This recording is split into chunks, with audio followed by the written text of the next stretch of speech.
اللہ نے انہیں یہ اعزاز بخشا، یہ اعزاز بخشا.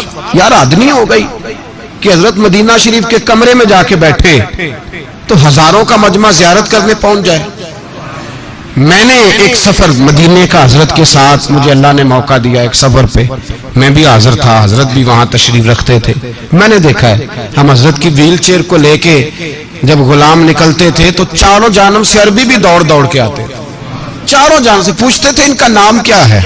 ان کا لائق مجھے بھی کھڑا کر کے کہنے لگا شیخ کا نام کیا ہے؟ اور میں نے کہا تو کھول کے زیارت کر لے، تیرے لیے زیارت ہی کافی ہے. نام بھی ہم ان کا اتنی جلدی نہیں بتاتے، تیرے لیے زیارت ہی بڑی کافی ہے. یہ کوئی معمولی بات ہے سب کو بتاتے جائے؟ میرے حضرت کو یہ عظمت، یہ شان، یہ مرتبہ، یہ مقام اللہ نے دیا، یہ عظمت بیان.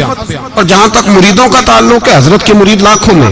حضرت سال میں 2 دفعہ پاکستان آیا کرتے تھے. میں بھی یہاں لاہور میں مرید ہوا تھا، کراچی میں بڑی زیارتیں کی. حضرت نے ایک سفر گجرانوالہ کا بھی فرمایا کسی زمانے میں، حضرت یہاں بھی تشریف لائے. اور پھر بریلی میں جا کر کے ہم نے بڑی کھل کے دیدار کیا، ان کی خدمت میں بیٹھے. بخاری کا وہ درس دیتے تھے تو ہمیں بھی وہ درس سننے کا موقع ملا، شاگرد بننے کا بھی اللہ نے موقع عطا فرمایا.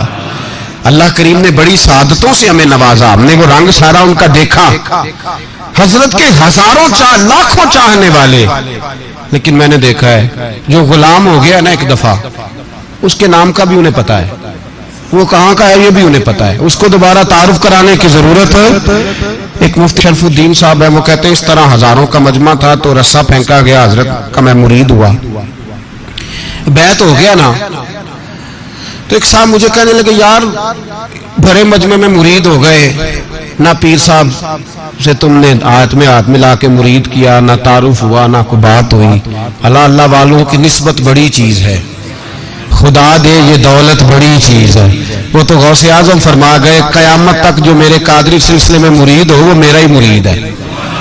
اور فرمایا میں اس کا بازو تھام کے اللہ کی بارگاہ میں اس کا سفارشی بنوں گا، اور میں رب سے کہوں گا اے اللہ اسے مرتے وقت توبہ کی توفیق عطا فرما دے. میں نے دعا مانگا. تو وہ کہتے ہیں میں بیعت ہو گیا حضرت سے. اب مجھے نا ایک آدمی گمراہ کرنے لگا، یہ مشورہ دینے والے بڑی تباہی ہو، یار تو کہاں مرید ہو گیا، نہ جا سکے نہ آ سکے نہ کچھ کر سکے. کہتے ہیں میں مولوی تھا، اور اللہ معاف کرے مولوی کے لیے مرید ہونا بڑا مشکل کام ہوتا ہے. مولوی ڈائریکٹ پیر ہی ہوتے ہیں، مرید ذرا کم کرنے ہوتے ہیں. الا ماشاءاللہ، سب کی بات نہیں کر رہا، اچھے لوگ بھی موجود ہیں، لیکن یہ ذرا تھوڑے تھوڑے مرید ہوتے ہیں. یہ دیکھتے ہیں کس پیر کے لوگ یہاں زیادہ ماننے والے ہیں اسی کے مرید بن جاتے ہیں. ان کی بیعت بھی سیاسی ہوتی ہے. الا ماشاءاللہ. پھر میں نے کہا سب کی بات نہیں کر رہا، فتوے نہ لگوا دینا، سب کی بات نہیں کر رہا، لیکن ہینڈ ہے سارے اس طرح کے بھی.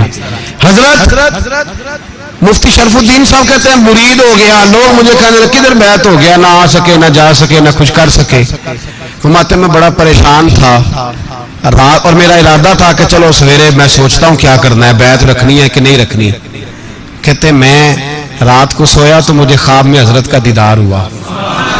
فرمانے لگے مولانا بتاؤں آپ کہاں مرید ہوئے تھے، بتاؤں کہاں کر کے بیٹھے تھے، بتاؤں کہاں کر کے آپ نے کس جگہ پہ اس رسی پہ ہاتھ رکھا تھا، بتاؤں.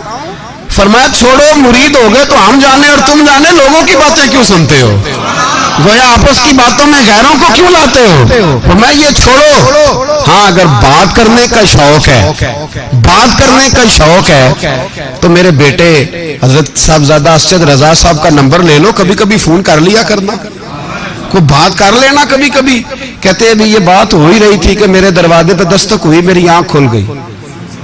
میں پریشان ہوا کہ نمبر دیا نہیں اور خواب ختم ہو گئی. میں پریشان تھا. تو فرماتے ایک میرے محلے کے انجینئر تھے جو کچھ عرصے تک بریلی شریف میں بھی کام کرتے رہے، وہ اچانک آئے، میرے دروازے پہ دستک دی. میں باہر آیا تو کہنے لگے مولانا سنا ہے آپ بریلی شریف میں حضرت تاج الشریعہ سے مرید ہوئے. میں نے کہا ہاں. کہنے لگے ان کے بیٹے کا نمبر ہے میرے پاس لینا ہے، ان کے بیٹے کا نمبر ہے میرے پاس چاہیے. تو کہتے وہ نمبر لیا. میں بریلی شریف حضرت کی زیارت کرنے آیا تو اب پہنچتے ہی نا میرے دل میں پہلا خیال یہ آیا کہ حضرت خواب میں جو آئے تھے تو نمبر بھی دے ہی جاتے، خواب میں جو آئے تھے سامنے بیٹھے. اور ترمذی کی حدیث سناؤ، میرے نبی پاک نے فرمایا اتقوا فراست المومن فإنہ ینظر بنور اللہ. مومن کی فراست قلبی سے ڈرا کرو، وہ تو اللہ کے نور سے دیکھتا ہے. وہ سر کی آنکھوں سے نہیں دیکھتا صرف، وہ تو اللہ کے نور سے دیکھتا ہے۔ اولیاء کیا ہیں؟ جواسیس القلوب، اقبال کہتے ہیں ولی تو دل کا جاسوس ہوتا ہے، وہ تو تیرا دل پکڑ لیتا ہے، تیرے اندر کیا کھچڑی پک رہی ہے اسے سارا پتا ہوتا ہے۔ فرماتے ہیں میں اندر داخل ہوا تو داخل ہوتے ہی فرمانے لگے، میرے دل میں خیال تھا کہ حضرت نمبر بھی دے دیتے، خواب میں آئے جو تھے، تو فرمانے لگے مولانا میں تو خواب میں ہی تھا، آپ کے دروازے پہ دستک ہو گئی تھی، ورنہ میں تو نمبر دینے ہی والا تھا۔ تو آپ کے دروازے پہ دستک ہوئی، جلدی آپ کو تھی، ہمیں تو کوئی جلدی، تو نے ہی برتن کلوز کر لیا، ورنہ دینے والا تو رم جھم دے رہا تھا۔ اور بولے آدمی تو ہی چھوڑ کے چلا گیا، ورنہ دینے والا تو تجھے بھر بھر کے دے رہا تھا، دینے والا تو تجھے بھر بھر کے دے رہا تھا، تو نے ہی دروازہ بند کر لیا، ورنہ بڑا مل رہا تھا، تو نے ہی پوری توجہ نہیں کی، ورنہ بڑا مل رہا تھا، اور شاید تجھے ہی مل رہا تھا، خیال ہی تیری جانب تھا۔